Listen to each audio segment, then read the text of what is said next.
Salam para Buzzlighter yang diberkati Tuhan. Kita percaya bahwa Tuhan tetap bekerja dan memakai kita untuk menyelesaikan rencananya di bumi ini, yaitu agar kerajaan Allah dinyatakan melalui apa yang Tuhan kerjakan. Saya pernah jelaskan tentang bagaimana gereja menjadi rumah dan untuk melayani Allah, yaitu tidak hanya di mimbar saja, tapi juga ke masyarakat dengan peduli kepada peradaban di dunia ini. Karena itulah kita dipanggil Tuhan bukan hanya jadi pengkhotbah. Karena khotbah kita bukan perkataan kita saja, tapi khotbah kita juga dengan hidup kita. Orang menyaksikan hidup kita, ya, orang menyaksikan terang kita. Dikatakan bahwa kita ini imamat kerajaan, tetapi kamulah bangsa yang terpilih. Imamat yang raja nih, bangsa yang kudus, umat kepunyaan Allah sendiri, supaya kamu memberitakan perbuatan-perbuatan yang besar, ya, atau yang dahsyat, the great dari Tuhan yang telah memanggil kamu keluar dari kegelapan kepada terangnya yang ajaib. Jadi seharusnya setiap umat Tuhan itu mengerjakan pekerjaan-pekerjaan yang dahsyat, karena Tuhan juga dahsyat. Dia akan menjadi dahsyat. The great things yang dikerjakan oleh mereka adalah kalau umat Tuhan menyadari siapa dirinya. Dan ini masalah yang sangat mendasar tentang siapa identitas kita sebagai umat pilihan Tuhan. Kita adalah imamat yang rajani. Kalau orang memisahkan ada imam, ada raja, menurut saya itu sesuatu yang keliru. Tetapi yang benar adalah itu subjek, bukan objek.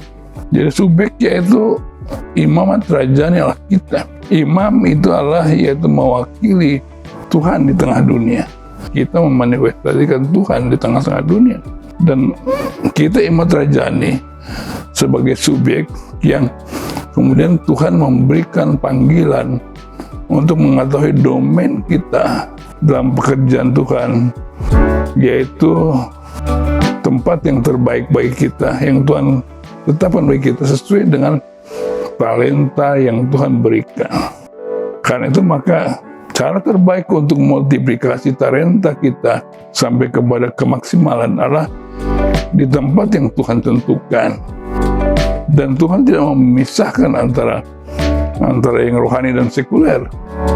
Itu kan konsep kita kan. Sehingga akhirnya sekarang salah. Rohani adalah di gereja, yang sekuler adalah di domain Seven Mountain misalnya, atau di bidang-bidang di luar dari gereja. Padahal sebenarnya Tuhan tidak memisahkan itu. Semua domain itu adalah yang Tuhan percayakan untuk kita kuasai. Kita melayani Tuhan di situ. Dalam pengertian berkuasa di sini, bukan kita jadi merasa paling hebat, tapi justru menyatakan kuasa Tuhan dalam hidup kita. Dan kuasa Tuhan akan bekerja ketika kita bergantung kepada Tuhan. Kita nggak berdaya supaya kuasa Tuhan bekerja. Istilah katakan bahwa kalau kita turun tangan, Tuhan akan angkat tangan. Karena nggak mungkin sama-sama turun tangan kan, chaos itu kan, kacau. Kalau kita mau Tuhan turun tangan, maka kita harus angkat tangan, tidak mengandalkan yang lain kecuali Tuhan. Dan Tuhan punya cara untuk menggenapi kehendaknya. Jadi Alkitab katakan kitalah imamat rajani untuk memberitakan perbuatan-perbuatan yang dahsyat dari Dia yang sudah memanggil kita dari kegelapan kepada terangnya yang ajaib. Ya, nah karena itulah maka saudara, mari kita berani mengubah mindset kita. Jangan sampai terjebak karena historis masa lalu. Yang Tuhan kerjakan memang sudah baik, tetapi musuh yang terbaik itu adalah yang baik.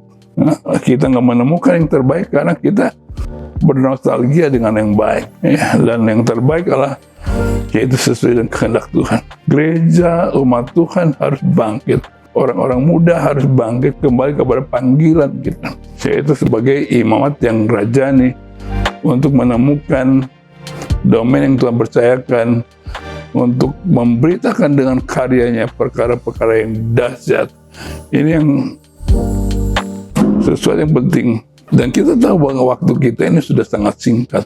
Orang katakan kita sudah ada di ujung akhir zaman. Kalau kita tahu bahwa waktunya sangat singkat, selain setan juga kerja lembur untuk menipu manusia, tapi Tuhan juga bersama malaikat kerja lembur untuk menggenapi firman-Nya. Dan firman-Nya digenapi melalui kehidupan kita. Begitu menyedihkan kalau kita masih jadi penonton. Begitu menyedihkan kalau kita melihat masa lalu kita.